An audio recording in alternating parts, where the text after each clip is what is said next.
सर्व श्रोत्यांना मीरा इनामदारचा नमस्कार. श्रीयुत सोमनाथ केसकर लिखित रिया पब्लिकेशन्सद्वारा प्रकाशित सावरे रंगराची या संत मीराबाईंच्या जीवनचरित्रावर आधारित कादंबरीच्या अभिवाचनाचा आज 54वा भाग. द्वारकेची यात्रा या 22व्या प्रकरणाची आज आपण सुरुवात करतो आहोत. मीराबाई इथून आता निघणार आहेत अशी वार्ता कानी आल्यावर वृंदावनातील अनेक साधू, महात्मा आणि भक्तगण त्यांना इथेच निवास करण्यासाठी विनंती करीत होते.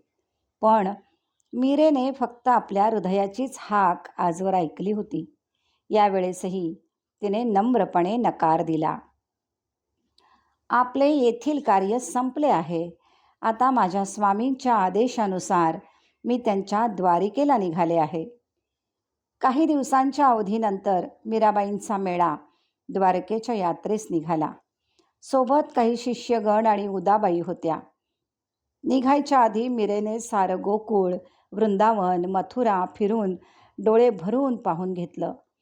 तो यमुनेचा काठ, कदंबाचं बन, गोकुळातल्या गायी, वासरं, तो समोर उभा गोवर्धन गिरीधारी, गोपिकांचे पाण्याने भरलेले घडे, ते लोण्यासाठी घुसळणारे हात आणि दह्याने भरलेले काठ, त्या गोविंदांच्या बाललीला आणि चांदण्या रात्री रंगलेला त्याचा रास, सारं काही या भूमीची, इथल्या मातीची साक्ष होते. सारं तिने एकदा आठवून पाहिलं. आता पुन्हा इथे येणं नाही असं म्हणून तिने ती माती कपाळाला लावली आणि मथुरेची सीमा ओलांडली. सोबत भक्तांचा अखंड गजर सुरू होता. गोविंद हरे कृष्ण मुरारी. मीरेने एकतारी छेडली आणि सूर उमटले. चाला वाही देस प्रीतम पावा, जालान वाही देस. कहो कुसुंबी साडी रंगवा, कहो तो भगवा भेस. कहो तो मोतिया मांग भरावा, कहो छिटकावा केश. मीरा के प्रभु गिरिधर नागर, सुन जो बीरा नसेश, सुन जो बिराद नरेश. मेरेचा प्रवास जयपूर, अजमेर, चित्तौड, रानकपूर, अबू. मीरा पुढे निघाली आणि मागून तिच्या अनुयायांची आणि भक्त कृष्ण भक्तांची गायन आणि नृत्य करीत यात्रा निघाली.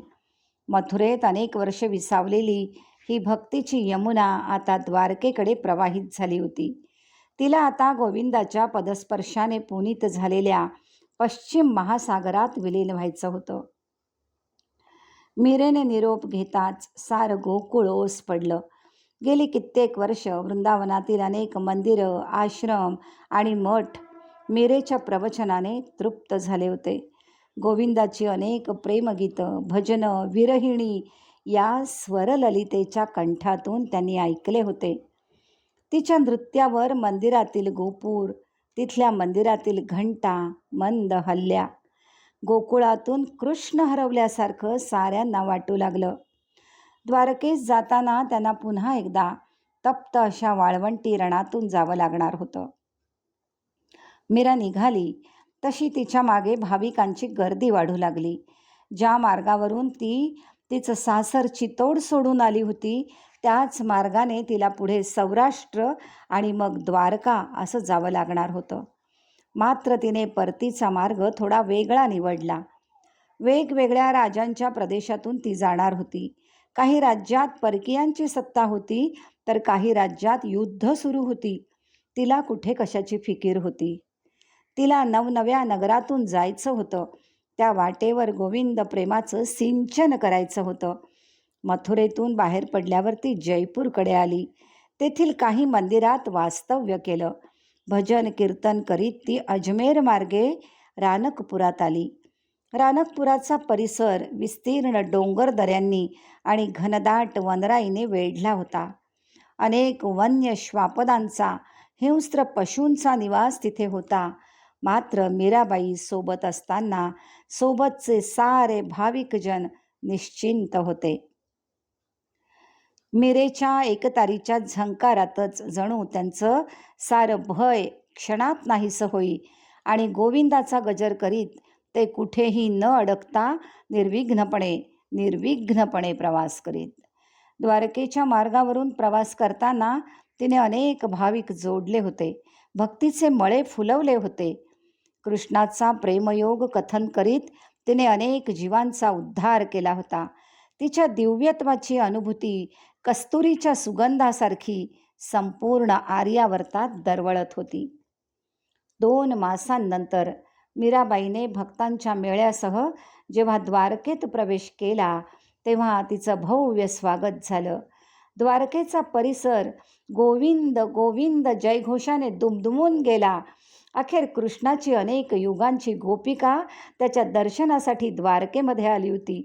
तिच्या पदस्पर्शाने द्वारकेच्या भूमीत कृष्ण प्रेमाचं भरतं आलं होतं. मोठ्या आदराने तेथील नगरजन मीराबाईस द्वारकाधीशांच्या मंदिरात घेऊन गेले.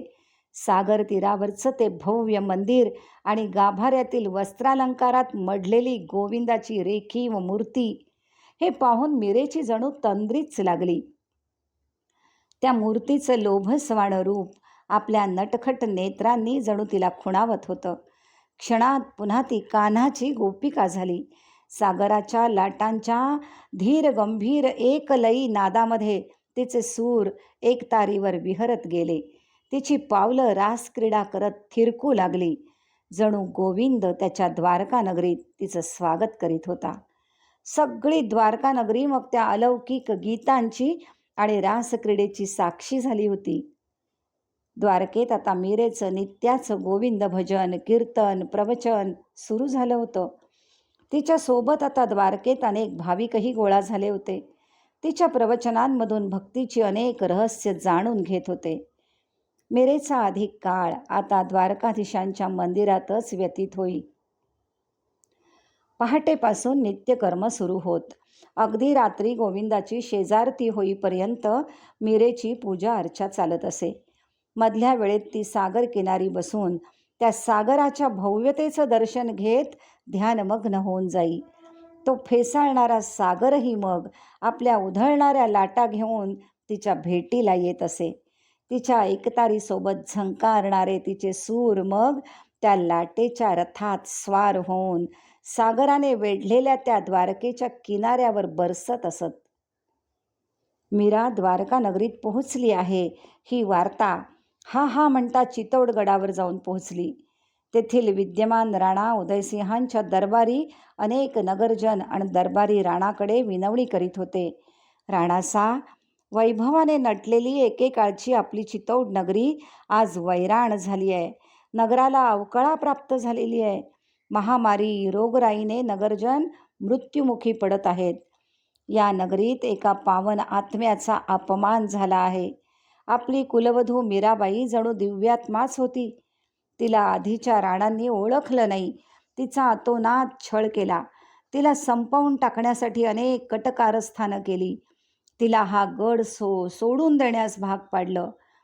त्याचाच हा परिणाम आहे. ती साध्वी इथून गेल्यापासून इथं मेघ बरसले नाहीत, वनं हिरवी झाली नाहीत, येथील नद्या दुथडी भरून खळखळल्या नाहीत. हे त्या देवतेला दुखावल्याचे परिणाम आहेत. राणासा, अनेक वर्षांनी या राज्यास पुन्हा प्रजेवर प्रेम करणारा, तिला पुत्रवत मानणारा आपल्यासारखा राजा मिळालाय. तेव्हा या नगरीचं दुःख दूर करा. पुन्हा त्या देवतेला मेवाडास घेऊन या. आम्ही सारे नगरजन मिळून तिची क्षमा याचना करू. तिच्यासोबत गोविंदाचं ध्यान करू आणि या नगरीला शापातून मुक्त करू. नगरजन आर्जव करीत राणा उदयसिंहास मीराबाईस परत घेऊन येण्याची विनवणी करीत होते. राजा उदयसिंहांना देखील आपल्या राजघराण्याच्या कुलवधू मीराबाईंवर झालेल्या अन्यायाची कल्पना होती. तिच्या गोविंद भक्तीविषयी त्यांना नितांत आदर आणि श्रद्धा होती. त्या साध्वीस पुन्हा गडावर परत घेऊन आलं पाहिजे, त्यांची क्षमा याचना केली पाहिजे असं त्यांनाही तीव्रतेने वाटत होतं. त्यांनी मग नगरातील अनेक पंडित आणि साधूजनांना दरबारी बोलावून घेतलं. त्यांना वंदन करून राणांनी विनंती केली, साधूजन, आपणास ठाऊक आहेच की या नगरीत आपली कुलवधू आणि साध्वी मीराबाई यांचा किती छळ झाला ते. आपण त्यांचे दिव्यत्व, त्यांची कृष्णभक्ती ओळखू शकलो नाही. त्यांना हा गड सोडावा लागला. मात्र आज त्यांच्या भक्तीचं गुणगान अखंड भारतवर्ष करीत आहे. त्यांच्या अलौकिक कृष्ण भक्तीची अनुभूती घेण्यास आज द्वारकेला भक्तांचा महासागर लोटला आहे. मग आपण स्वस्थ बसून कसं चालेल? आपल्या पापाचं प्रायश्चित्त आता आपणच करायला हवं. तेव्हा आपण कृपा करून द्वारकेला जाऊन मीराबाईंची भेट घ्या. आपण मेवाडचे प्रतिनिधी म्हणून आमच्यातर्फे त्यांची क्षमा याचना करा. प्रसंगी त्यांचे पाय धरून प्रेमाने, आर्जवाने विनवण्या करून त्यांना चित्तोडगडावर घेऊन या. आपल्या मेवाडच्या रक्षणासाठी, इथल्या नगरजनांच्या कल्याणासाठी ही अत्यंत महत्त्वाची कामगिरी आम्ही आपल्यावर सोपवत आहोत. राणांचा आदेश शिरसावंद्य मानून मेवाडचे हे प्रतिनिधी मीराबाईंना घेऊन येण्यास मोठ्या आनंदाने निघाले. चितौड नगरवासियांनी त्यांना प्रेमाने निरोप देऊन साध्वी मीराबाईस काहीही करून परत येण्याची विनवणी केली. श्रोते हो, मग आता पुढे काय काय घडणार आहे? मीरा काय करणार आहे? पुढच्या भागात पाहू.